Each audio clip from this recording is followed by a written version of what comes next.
ඔබගේ ව්‍යාපාරය ගැන පාරිභෝගිකයන්ට තියෙන ට්‍රස්ට් එක නැති වෙනවා. Hello everyone. The restaurant master. restaurant කරන හැටි දන්න සිංහලෙන්. අපි ගිය පාර වීඩියෝ එකෙන් කතා කරා ඔබගේ රෙස්ටෝරන්ට් එකේ නිතර වේකන්සි පෝස්ට් එහෙම නැත්නම් මේ රික්‍රූට්මන්ට් වලට ඇඩ්වර්ටයිස්මන්ට් දැම්මට පස්සේ මොන වගේ තත්ත්වයක්ද උදා වෙන්නේ කියලා. ඒක අපි කතා කරේ සේවකයන්ගේ පැත්තෙන්. හැබැයි ඔබ විශ්වාස කරනවා ඔබට තව පැත්තකින් මේක බලපෑමක් සිද්ධ වෙනවා. ඒ තමයි ඔබගේ පාරිභෝගිකයන් පැත්තෙනුත් මෙන්න මේ වගේ වේකන්සි පෝස්ට් දකිනකොට යම් ප්‍රශ්නයක් වෙනවා. අද අපි කතා කරමු අන්න ඒ ගැන. ඔබ හිතන්න සාමාන්‍ය ඔබගේ සෝෂල් මීඩියා ප්ලැට්ෆෝම්ස් වල මෙන්න මේ වගේ රික්‍රූට්මන්ට් වලට එහෙම නැත්නම් මේ වේකන්සිස් වලට ඇඩ්වර්ටයිස්මන්ට් දානකොට මේවා දකින්නේ ඇත්තටම මේ වේකන්සිස් බලාපොරොත්තු වෙමින් ඉන්න හරිය එහෙම නැත්නම් ජොබ් එකට එන්න බලාපොරොත්තු වෙන කට්ටිය විතරක් නෙමෙයිනේ ඔබගේ පාරිභෝගිකයනුත් මෙන්න මේක දකිනවා. එතකොට පාරිභෝගිකයන්ට ඔබේ රෙස්ටෝරන්ට් එක ගැන එහෙම නැත්නම් මැනේජ්මන්ට් එක ගැන යම් අපහැදීමක් ඇති වෙනවා. ඒ අපහැදීම සිද්ධ වෙන්නේ මෙන්න මේ ආකාරයට. ඔවුන් කල්පනා කරනවා මේ නිතර වේකන්සි දාන්නේ අනිවාර්යයෙන්ම මැනේජ්මන්ට් එකේ ප්‍රශ්නයක් ඇති. මැනේජ්මන්ට් එකේ ප්‍රශ්නයක් තිබිලා මේ වේකන්සි පෝස්ට් දානකොට මෙතන අනිත් දේවලුත් යම් අඩුපාඩු සිද්ධ වෙන්න පුළුවන්. අපිටත් හොඳ සේවාවක් එහෙම නැත්නම් අපිට හොඳ අත්දැකීමක් ලබා ගන්න හැකියාවක් ලැබෙන එකක් නැහැ කියලා. ඒ නිසා පාරිභෝගිකයනුත් ඔබේ රෙස්ටෝරන්ට් එකට එන්න යම් මැලිකමක් දක්වන්න හැකියාවක් තිබෙනවා. ඒ වගේම පාරිභෝගිකයන්ට තවත් ප්‍රශ්නයක් තියෙනවා.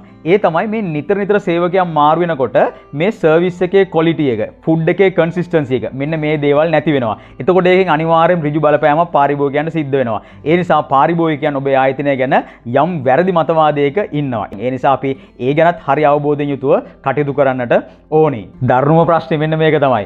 ඔබගේ බ්‍රෑන්ඩ් එක ගැන බෑඩ් රෙපියුටේෂන් එකක් එළිය නිර්මාණය වෙන්න පුළුවන්. මොකද ඕවරෝල් ගත්තට පස්සේ සේවකයන් නිතර මාරු වෙන තැන් වලට පාරිභෝගිකයන් එනකොට පාරිභෝගිකයන් කල්පනා කරනවා මෙතන අද දකින්න කෙනා නෙමෙයි හෙට ඉන්නේ, හෙට දකින්න කෙනා නෙමෙයි අනිද්දාට ඉන්නේ. ඉතින් එතකොට පාරිභෝගිකයනුත් කන්ෆියුස් වෙනවා මෙතන මේ මොකද්ද වෙන්නේ කියලා. එතකොට සමහරක් වෙලාවට පාරිභෝගිකයන් බලාපොරොත්තු වෙනවා අපිට ඊයේ හොඳ සර්විස් එකක් හම්බුණා.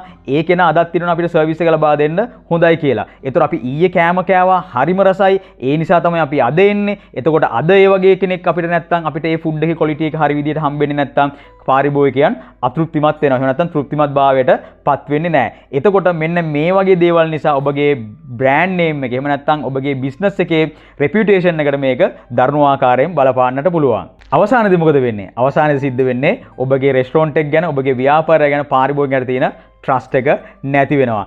ඒ නිසා හොඳම දේ තමයි මේක පාරිභෝගිකයන්වත් ආරක්ෂා කරගන්නට ඕන කාරණාවක්, ඔබගේ සේවකයන්වත් ආරක්ෂා කරගන්නට ඕන කාරණාවක්. සරලම කතාව තමයි මෙතනදී ඔබගේ සේවකයන් පිරිස ඉතාමත්ම හොඳින් එහෙම නැත්නම් ඔබගේ මේ වැඩ කරන ශක්තිය ඔබ හරියට නිවැරදිව පාවිච්චි කරන්නට ඕන.